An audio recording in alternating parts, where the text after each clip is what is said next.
Zimbabweans go to the polls in 3 days' time. Both President Robert Mugabe and opposition leader Morgan Tsvangirai failed to garner the more than 50% vote required by the constitution.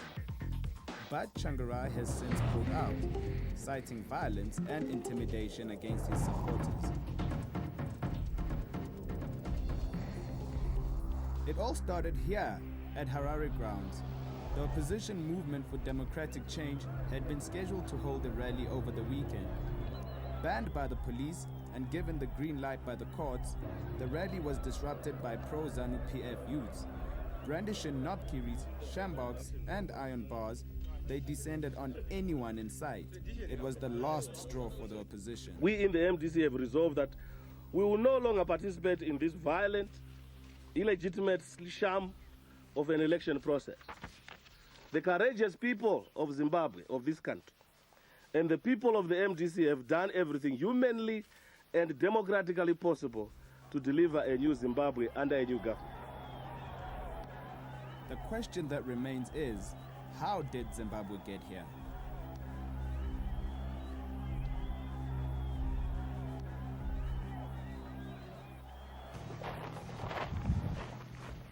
Since the March elections, violence has spread across the country. As you can see, my house was burnt to ashes. So many houses in this area were burnt. Approximately, it's almost 35 houses which were burnt. After touching the kitchen, they come to this grenade. Maize was burnt. They don't have anything to eat. So the people came around about 7:30 when there were too much business people. I wanted to fight them, but I thought I cannot even fight them because there were plenty of people. They came, the first thing they threw the stones onto me, and I ran away with me and my wife. I saw the people firing my house. They took me and forced me to enter into the kitchen where the fire was there. That's why I burned my face through that people. It means these people, they wanted me to die. Formerly ZANU-PF strongholds, these rural areas fell to the opposition MDC. Wapisa dzimba dzese nenzungu zvitaki zvenzungu wakapedza wabva apo ndipo wakatanga kupisa maraini mese vachiti nokuti makavhotera MDC wabva apo ndo wakatanga kuti vhima zvokuti zvimhuri dzese dziri mumakomo mhuri dzangu dzese dziri mumakomo. Some of them, they are soldiers whom we don't know. They just came recently for this issue, for just hitting us hard. We have reported so many cases and the police are saying, please, we are just filing up the things and they are not taking any action upon it. So that we believe if they kill us all, MDC will be paralyzed. Really, we don't have money, we don't have any transport to run away from this area. So we are living in the bush, in the mountains, in the pit holes, and sometimes we are always dodging from these juntas.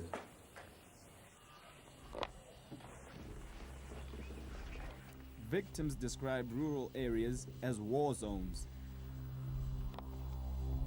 Ndakazomhanya ndichisvika michona murume wangu atovata pasi chiratidza kuti munhu akutopera achibuda blood mukanwa padumbu pese azara.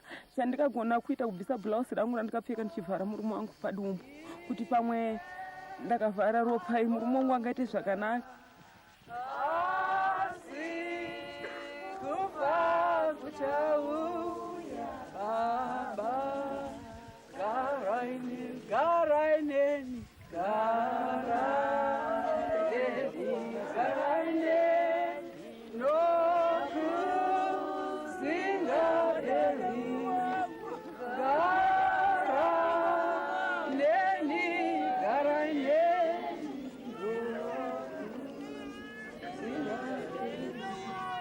The guys who made it were close to 500, and it's really puzzling why more than 500 people would come to kill one unarmed person.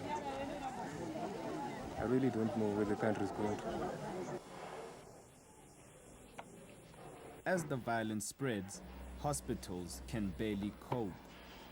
Aramba ndakakotsira ndakangonzisa kuma 1:30 kupanze pachitenderwa ndobva ndabuda ndikuona ruzhinji rwavanhu vakazara ko zvaita sei zvikanzi toda kupisira mara ndaita zvandiri mudc wakapandukirei kuenda kuSANU-PF ndiri mudc matombo atotanga kukandoenda ebvabvira ini ndobva ndazongotemawo pamunhu apa ndakadobva ndapunzira pasi mandakupiswa musana asi maplastic kusvika vazotisa ona ndakasara ndakarara.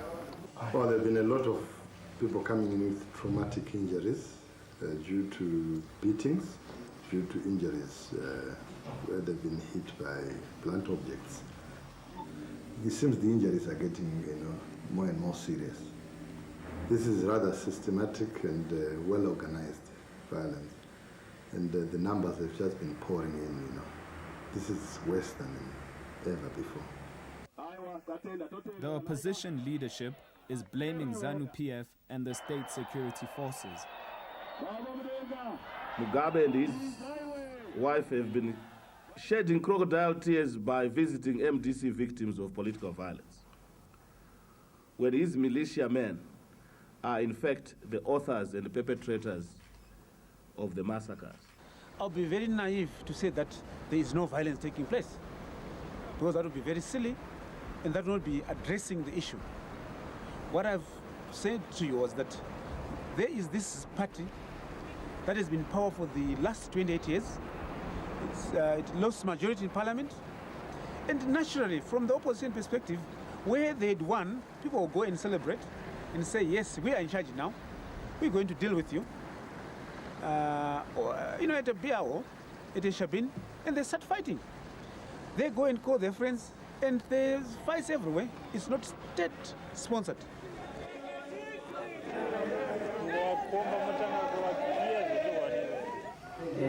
The soldiers came around 2 a.m.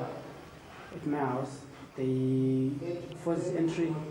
They took me, they blindfolded me, and then they put me in a truck. Then they went with me somewhere where I don't know. After beating me for maybe 30 minutes, then they removed the handcuffs, and then they drove away. The British government and American government, they are the ones that sponsors violence in Zimbabwe, because they put down $6 million US for destabilization purposes. And the MDC, they're capitalizing on this violence. They're playing the victim, yet they are sponsoring, they're training people to cause violence. We won this election, and therefore only the loser has a score to settle with the masses. The victims have claimed to be members of the MDC. I've yet to treat someone who says he's a member of the ZANU-PF. ZANU-PF says the MDC has also attacked its members, a claim supported by other political analysts. We've seen incidents of MDC elements visiting unbelievable violence upon ZANU-PF supporters.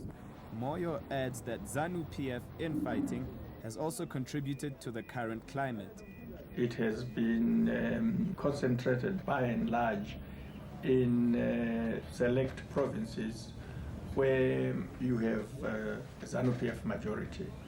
And although the impression being given is that it is ZANU-PF or even state government versus MDC, the truth of the matter is most of the warring violence has been within ZANU-PF.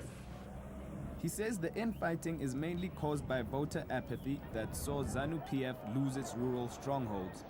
Women, children, and the aged have also borne the brunt of the violence. Then we have also seen a very old lady who was basically hit with an axe on the head.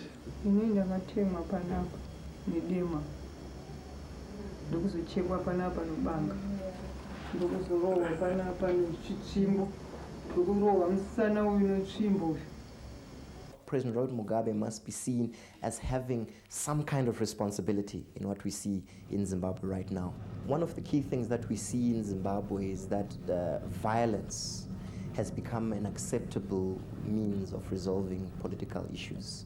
What we're seeing on the ground is a situation that does not augur well for a free and fair election.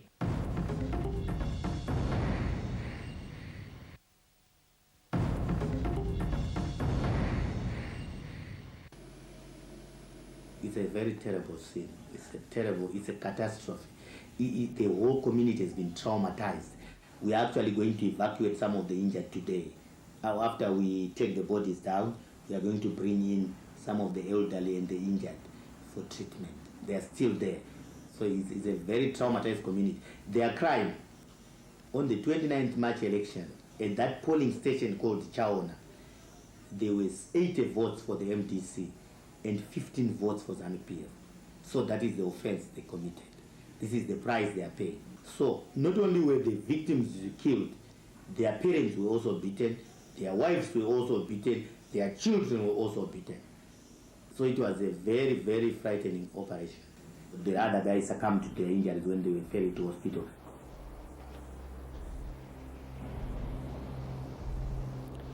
I didn't treat that one because he had soft tissue injuries. I was treated by a colleague of mine. I know there are people who came from Chiweshi with massive soft tissue injuries, especially on the buttocks.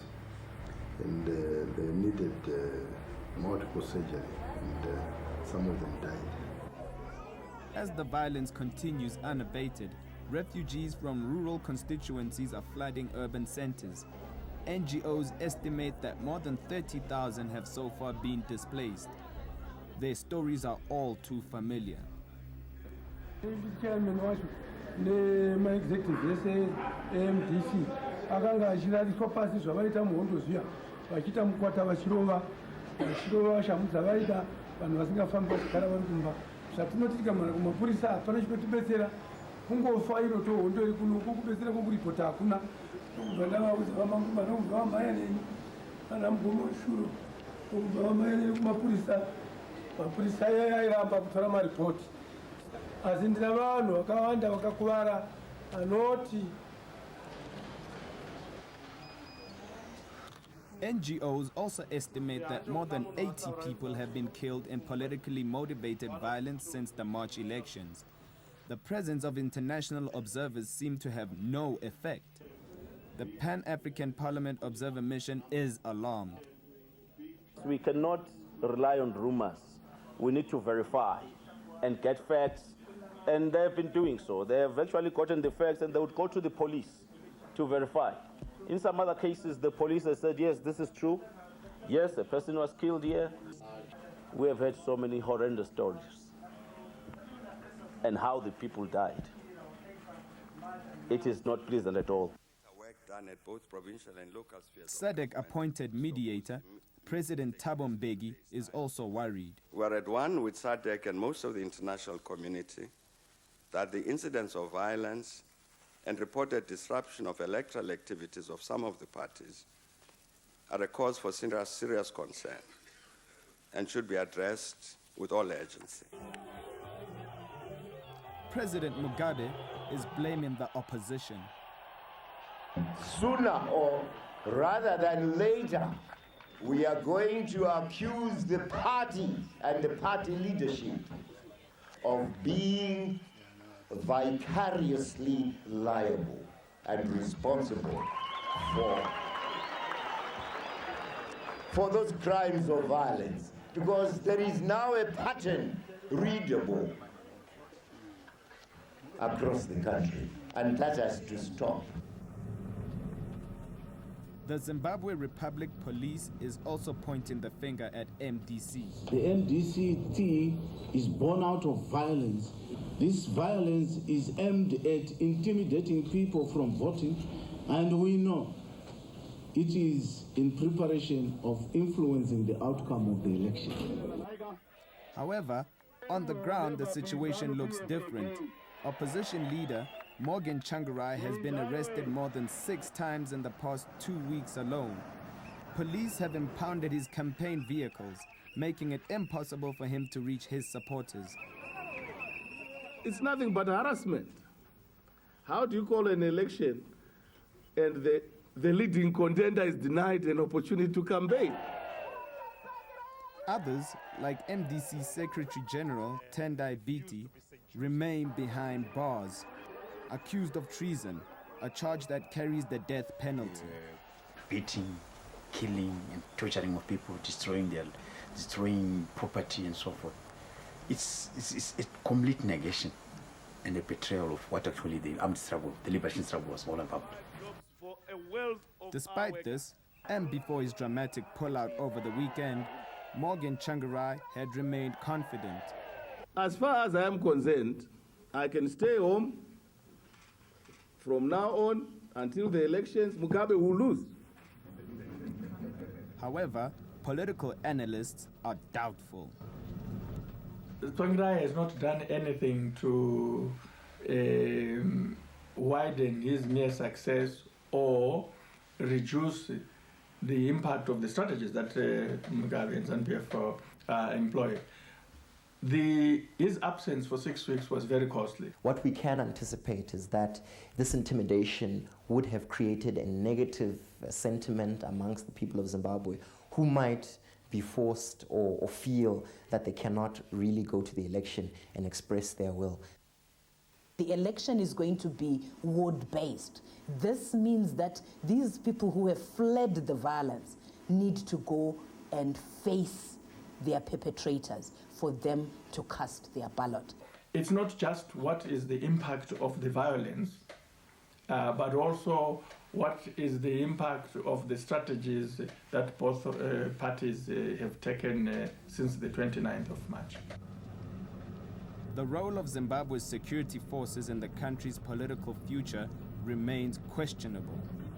The military have stated that they would not salute Morgan Tsvangirai and that they viewed the presidency as representing the values of the liberation movement. This is not about defending the legacy of the liberation struggle as such. It is about defending the corrupt lifestyles of the elite, their ill-gotten wealth. Despite Tsvangirai's pullout, Mugabe has said the elections will go ahead. Would ZANU-PF ever agree to a Tsvangirai presidency? ZANU-PF is going to win. President Mugabe is going to win. President Mugabe is going to win. And this time, people are not going to wait for the results like what happened last time.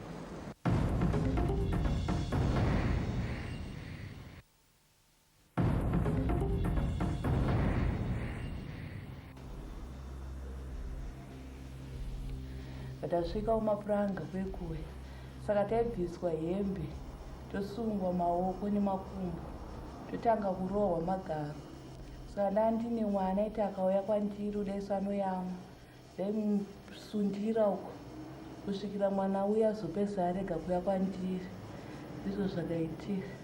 Mwana wangu airambidza kuyamwa negore ndaiti ndakakumbira mvura kuti ndikumbira mvura ndoda kunwa ndaakufende wonditende munopiwa mvura kuBritain naTsvangirai ndati alright ndakukumbira uye mwana zvonzi mutumidzirei kuna Tsvangirai kuBritain aindinopiwa mvura yachiona ane gore mwana wachona ndakamusiyawo kumusha handitombofunidza kuti pamwe akuwana chikafu pamwe chatomona ame kwasho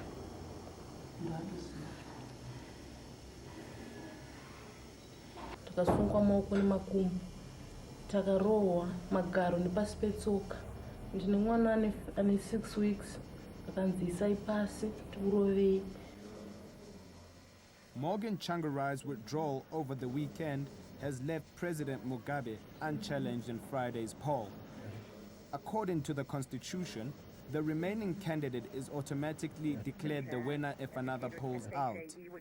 By standing down from this runoff, he basically presents himself with an opportunity, hopefully, to begin or kickstart negotiations under the Southern African Development Community that are being brokered by President Thabo Mbeki, or in essence, developing a totally new strategy, which is something away from the electoral process in Zimbabwe.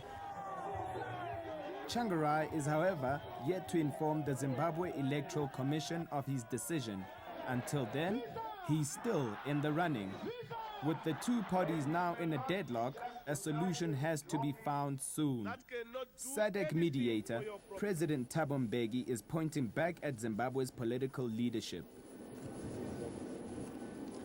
I would hope that that leadership would still be open to a process which would result in them coming to some agreement about what happens to their country. At the time of this program, Morgan Tsvangirai had since sought refuge at the Dutch embassy, citing threats to his life. The people cannot and should not be subjected to any more of this pain and suffering. So for all these reasons, we are suggesting that the runoff should be called off so that we can invest all our effort and our energy in constituting the transitional national authority. Too little, too late. You cannot abort a legal process, especially an election. I would argue that any electoral solution at this moment will not provide the kind of long-term sustainable solutions that we need, because an electoral solution basically means that the MDC and ZANU-PF move back into this adversarial contest. Analysts say that Friday's election will not solve the country's problems. I can't see any scenario after the runoff, regardless of who wins, where this country will be ruled by one party. There will be a need to reach out and have a government of national unity. Both the opposition MDC and ruling ZANU-PF agree on the need for unity. The question remains, when would this be possible? ZANU-PF has to win this election process first and foremost. But we are also a mature democracy. We are maturing, we're learning. We need to be inclusive of one another. We have been on record as saying once the mandate has been given to us, we will form an inclusive government as a way of managing our transition. We are committed to this position. Ideologically, both parties remain miles apart. Tsvangirai is got to understand that he is Zimbabwe first and foremost. That this is his country of birth. Foreigners will only come to complement your efforts. As long as he remains a British student, an American student, we have a serious problem with that. With all this rhetoric, it is now left to the will of Zimbabweans themselves to find a solution. Over the next 3 days, all eyes will be on Zimbabwe, hoping for a peaceful end to the turmoil.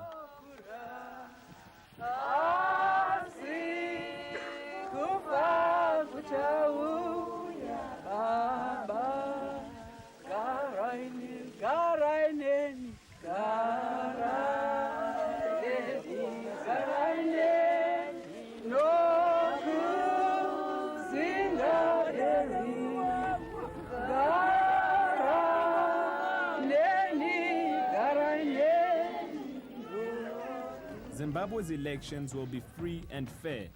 SMS agree or disagree to 34383. You can also SMS the word truth plus your comment.